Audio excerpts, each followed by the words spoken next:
नमस्कार दोस्तों, आज की वीडियो में हम बात करेंगे कि जमी हुई बलगम को कैसे निकालें। या जिन लोगों को एक प्रॉब्लम आ रही है कि बलगम काफ़ी ज़्यादा बनता है, अभी सर्दियों का मौसम आ रहा है और बलगम की शिकायत आने लग गई है और पूरी सर्दियां खास तौर पर वो परेशान रहते हैं।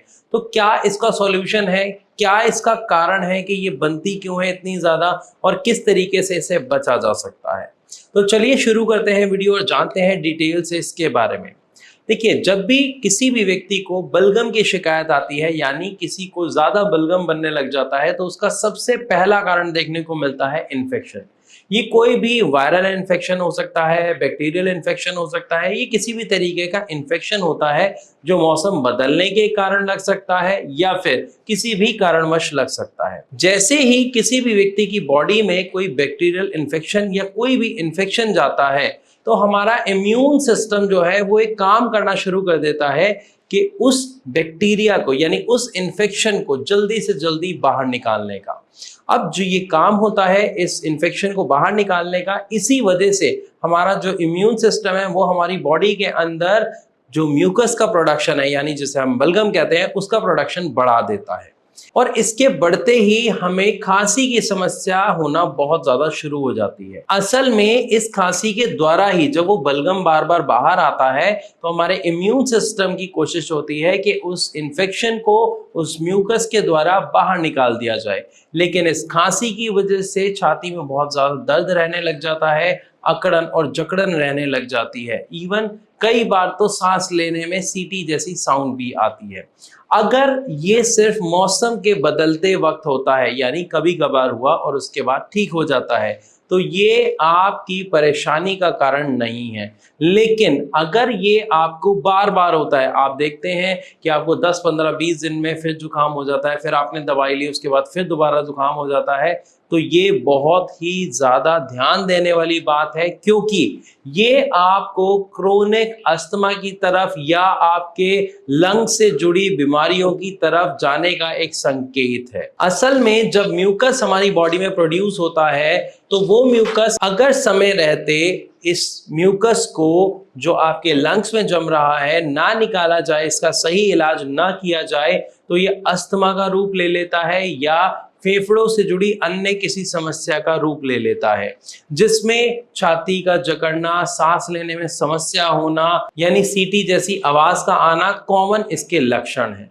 तो अभी यहाँ पर हमने बात की कि ये जो म्यूकस बनता है, जो बलगम बनता है, वो क्यों बनता है। लेकिन अब हम बात करेंगे कि ऐसी कौन सी चीजें हैं जो एक व्यक्ति को बिल्कुल नहीं खानी चाहिए जब उसे बलगम की शिकायत है, चाहे वो थोड़े समय के लिए या काफी समय से है। यानी जिन लोगों को बलगम की शिकायत रहती है, गले में गड़गड़ की आवाज आती रहती है, सांस लेने में व्हीजिंग साउंड आती है, उनको किन चीजों को स्ट्रिक्ट रूप से अवॉइड करना चाहिए। तो सबसे पहले एक कॉमन सी बात आती है कि जितनी भी ठंडी चीजें हैं उनको अवॉइड करना चाहिए। बट ये जो ठंडी है, ये दो तरीके से हैं जो आपको समझना होगा। एक तो रेफ्रिजरेटर, यानी जो भी आपने फ्रिज में रखा है, ठंडी कोल्ड ड्रिंक या ठंडा पानी या ठंडी सब्जी, आप उसका डायरेक्ट सेवन ना करें। ये आपके लिए बहुत ही ज्यादा नुकसानदायक होता है, ये ज्यादातर लोग समझते हैं। लेकिन इसी के साथ साथ कुछ ऐसी चीजों का सेवन करना जिसकी तासीर ठंडी होती है, ये भी बलगम के लिए बहुत ज्यादा नुकसानदायक होता है। जैसे मान लेते हैं हम दही का सेवन अगर करते हैं, लस्सी का सेवन करते हैं, तो जिन लोगों को बलगम की समस्या है और अगर वो दही का सेवन कर रहे हैं, चावल का सेवन ज्यादा कर रहे हैं, तो उनकी बलगम की जो समस्या है वो काफी ज्यादा बढ़ जाती है और खत्म होने की बजाय उनकी समस्या दिन प्रतिदिन बढ़ती जाती है। तो सबसे पहले आपको क्या करना है, ठंडी तासीर वाली चीजें और ठंडी चीजों को अवॉइड करना है। इसी के साथ साथ आपको एक चीज का और ध्यान रखना है, जो ऐसे फल या सब्जियां हैं, जैसे मान लेते हैं हम नींबू की बात करते हैं, संतरे की बात करते हैं, आंवले की बात करते हैं, आपको इन्हें भी अवॉइड करना है, क्योंकि इनकी तासीर भी ठंडी होती है और ये कहीं ना कहीं आपको नुकसान पहुंचा देते हैं। इन बातों का ध्यान रखते रखते कुछ और चीजें जो हमें ध्यान रखनी है वो है दूध। दूध भी कफ का एक बहुत बड़ा कारण है, तो आपको दूध या ठंडा दूध, दूध की मलाई, फ्रिज में रखा हुआ केक, पेस्ट्री या चॉकलेट और इसी के साथ साथ जितनी मिठाइयां हैं इनको आपको खास तौर पर अवॉइड करना है, क्योंकि जितना मीठा आप खाएंगे वो भी आपके बलगम को उतना ही ज्यादा बढ़ाएगा और आपकी समस्या को बढ़ाएगा। इसी के दूसरी तरफ अगर हम बात करते हैं कि इस बलगम को अगर आप खत्म करना चाहते हैं तो क्या करेंगे, तो आप समझ ही गए होंगे कि जिन भी चीजों की तासीर ठंडी नहीं बल्कि गर्म है आप उनका सेवन करना शुरू करें।